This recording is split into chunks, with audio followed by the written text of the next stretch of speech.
So there was an interview by some news organization on Elon Musk about his take on remote work. And I mean, when you ask a multi-billionaire about any sort of institution that might be changing their stranglehold on the means of production, their asshole's gonna pinch off about as tight as a diamond. So watch this interview and take a look. The whole sort of work from home thing, it's like, look, there are some exceptions, but I kind of think that the whole notion of work from home is a bit like the fake Marie Antoinette quote, "Let them eat cake." It's like really, you're going to work from home and you're going to make everyone else who made your car come work in the factory. You're going to make the people who make your food that gets delivered, that they can't work from home. The people that come fix your house, they can't work from home, but you can? Does that seem morally right? That's messed up. You see it as a moral issue? Yes. Productivity issue, but it's also a moral issue. People should get off the goddamn moral high horse with the work from home bullshit. Because they're asking everyone else to not work from home while they do. The laptop class is living in La La Land. How is that? It's not just a productivity thing. I think it's morally wrong. It's so distant and out of touch with reality, which I think Elon Musk is one of the people who shouldn't be running a business because of that very reason. He's not in touch with reality. He's completely gone in La La Land. And him responding the way he did, being against it, is typical. I think that when you were giving the wage monkeys more autonomy outside the scope of control from the boss's specter, you're going to get a little bit of a pushback from the sector of capital back to labor. However, I was completely shocked on his whole moralizing of that ordeal. I mean, sure, maybe productivity goes down a little bit. Studies don't show that. Certainly studies show that hybridization between work and going to the office raises people's levels of happiness at the workplace, and they enjoy their jobs more. But I mean, hey, let's not pay attention to that. Let's just react from our guts, because that's what we do nowadays. We just react straight from the guts. So I mean, making a moral issue about this, which was weird. He stuck on the moral aspect of it, calling it like the inequality of it. He says they're less productive, yeah, but he glossed over that. He didn't really get into it. So why does he call this the most indicative part of that was that he framed it rhetorically as the work from home class. He says, working from home class people, the laptop class people, it's like they're saying, let them eat cake. When he's saying that, he's, of course, referring to the people that are working from home and looking at the other wage monkeys that are in the office, okay? So I could say that. I'm a wage monkey. I could say that because I'm a wage monkey. It wouldn't be proper if a capitalist or business-owning person said that. That would be derogatory. But because I am a wage monkey, I could say that. So the literal dragon laying on the hoard of gold is telling working class peoples, you're telling other people, just let them eat cake. These people, all they want is a decent living environment, a decent working environment, and they're not saying let them eat cake. First off, these people are not a class. These are working class people. Most of them are getting just enough to get by. And with the standards of living and everything skyrocketing, wages stagnating, it makes sense to, take a little bit back, take a little bit of autonomy back. Geez, we're not even getting enough in parity for what most of millennials and Gen Z's parents were making back in the day. So it seems a little sus that this capitalist wants to blame the working class people for just wanting a decent, optimal work environment. I mean, when you look at what Mr. Elongated Muskrat is doing here, it's fucking brilliant. It's brilliant yet perverted. What he's doing is he's framing these remote workers as a so-called laptop class, like there's some sort of privileged elite laying out on the beach in the middle of Malibu and just sipping daiquiris for day in and day out. Oh, that's so unfair. That's what they're doing. It's such a different level of luxury that it's in and of itself a class. That's false consciousness. It's false consciousness. Okay, get that out of your heads. Musk is being a snowflake. He's making a moral dilemma because he's triggered and he's being a snowflake. It's like the suggestion that it's unfair. It's hypocritical coming from him, to be honest. That this is a certain class of person, a certain class of worker. You know, they're just doing digital labor. It's some contexts you can do working from home.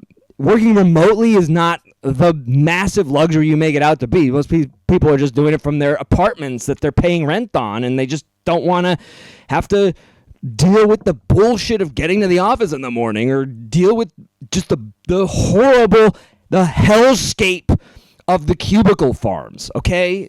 We're getting lectured on inequality from a man who's so fucking rich. He's putting they've created new fucking laws just to manage his goddamn wealth.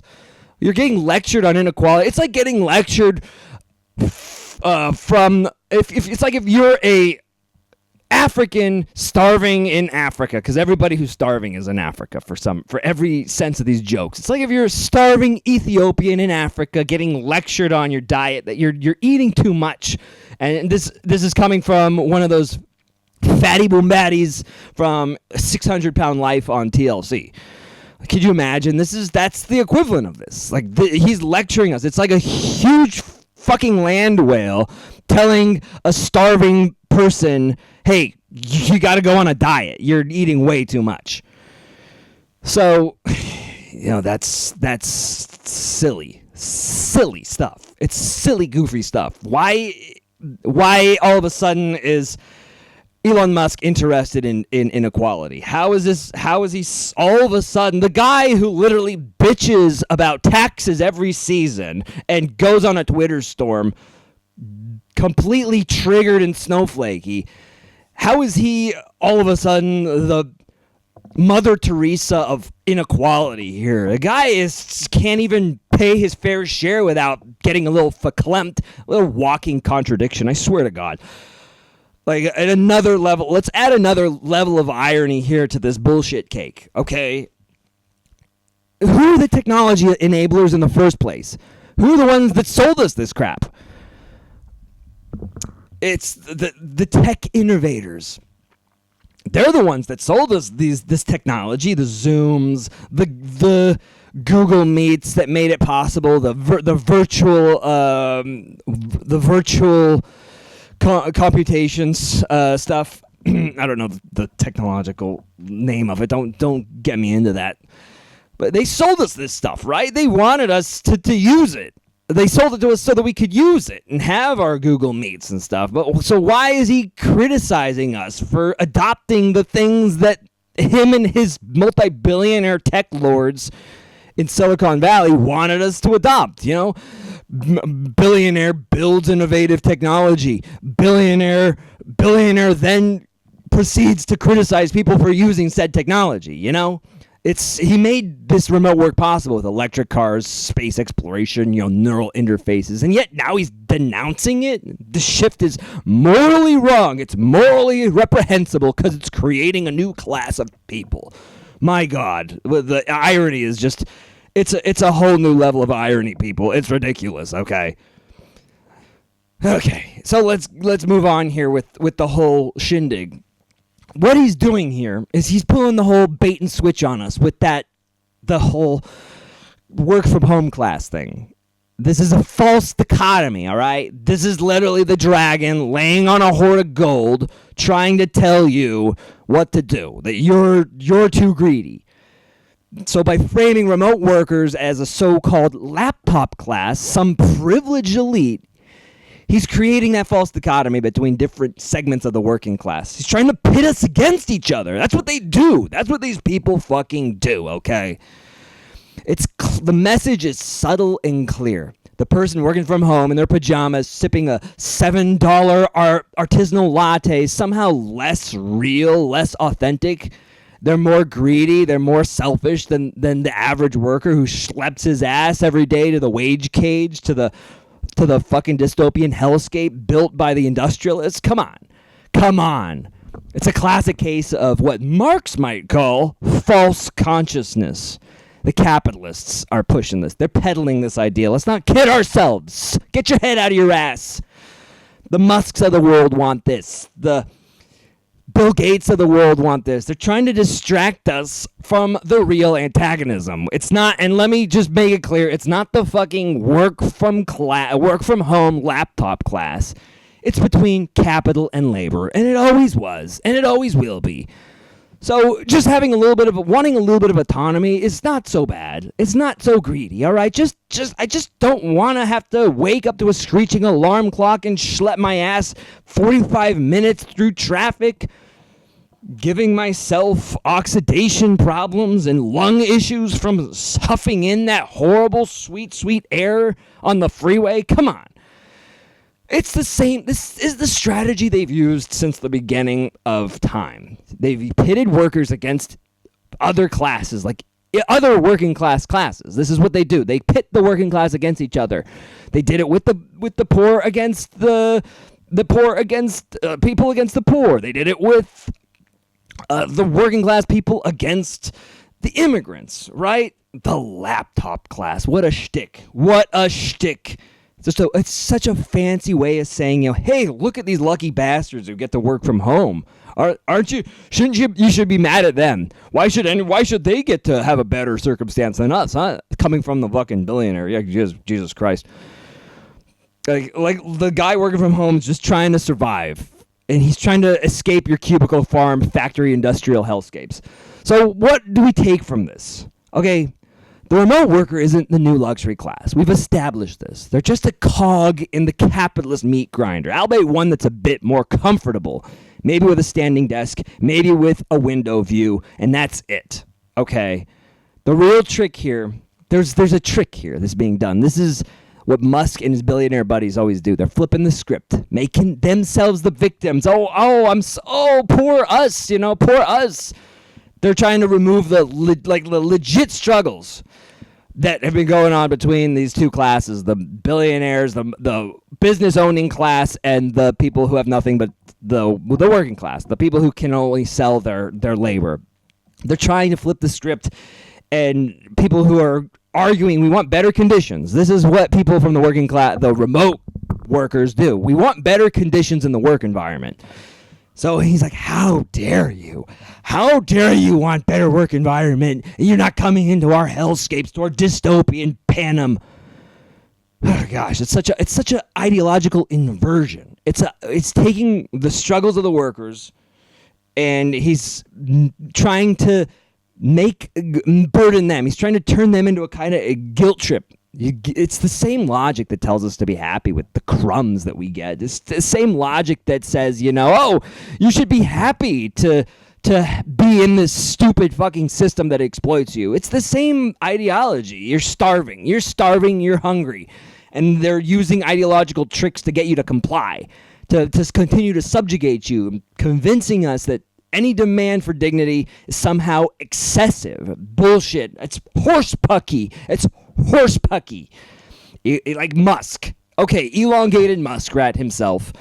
He's projecting. This is a little bit of projecting, I would say. He's projecting his insecurities onto us. He's calling it inequality. Well, yeah, Musk has no problem when his employees come and live at work. He's publicly stated this. At Tesla, he's sort of is shaming people who don't overwork themselves to collapse at the end of the day into their own little office beds. This is totally true. Go and look up it's true that there is a investigation in San Francisco about them trying to get Twitter employees to work to sleep where they work. So he doesn't have any problem with the sort of inversion of it. He has no problem. In fact, he condones it and he's okay with that. So instead of working from home, he wants to make the office your home. Like, that's how unrealistic and fucking stupid is that shit. Projecting. He's a projector. There's a reason people work from home, okay? It's nicer. The context of their work maybe doesn't require them to be present. Working conditions are abhorrent. And commute, oh my God, it's a tax that employees have always burdened, and you never get compensated for it. It's time. It's time you don't get paid for. And another one is wages are stagnating. So maybe the fact wages are stagnating is it's getting baked into the cake of what people are willing to do now. You don't give a shit to pay them. They're not gonna give a shit to come to this fucking horrible, horrible place that is the office. So what's the real meaning behind this sudden interest in inequality by Mr. Tweet NATO himself? Musk's critique is not just about productivity or fairness. It's about control. It's the voice of capital itself. It's the voice of the bourgeoisie, the voice of the business owning class. They're trying to reassert their dominance over us, over the working class, over labor. We're in an era now where traditional forms of control are starting to slip away. So by insisting on in-person work, Musk is reinforcing a traditional power dynamic where the worker's presence can be monitored, where productivity can be directly observed and measured. Remote work, where in contrast introduces that element of unpredictability. It shifts some control from the employer to the employee, and they can't have that. You can't have workers organize their own time and space in ways that may not align with the astoundingly horrifying capitalist expectations. So in this way, Musk's oppositions to work from home can be seen as an attempt to reassert control, to ensure that labor remains disciplined and visible. He's essentially saying that if you don't want to work from home, you're an enemy. Sorry, if you don't want to work from the office, you're an enemy. Sorry, I framed that wrong. I keyed. So the moral of the story is this. Take this with you. Don't feel bad if you want to work from home. Don't feel ashamed. Don't let this gremlin, this Lord of Lords, this master of the universe, who's a fucking dick, tell you you can't work from home and you should feel bad for wanting to work from home. The middle class is eroding, okay? It's been eroding since before remote work was even a thing. So you can't blame people wanting to take a little bit back for themselves on remote work. Economic policies favor the wealthy billionaire class, and economic and political power is increasingly concentrating into the hands of billionaires like Elon Musk. Okay, so there you go. Thanks for following. Yeah, follow and like and subscribe. I don't know what to say. I don't have like an extra figured out. Thank you.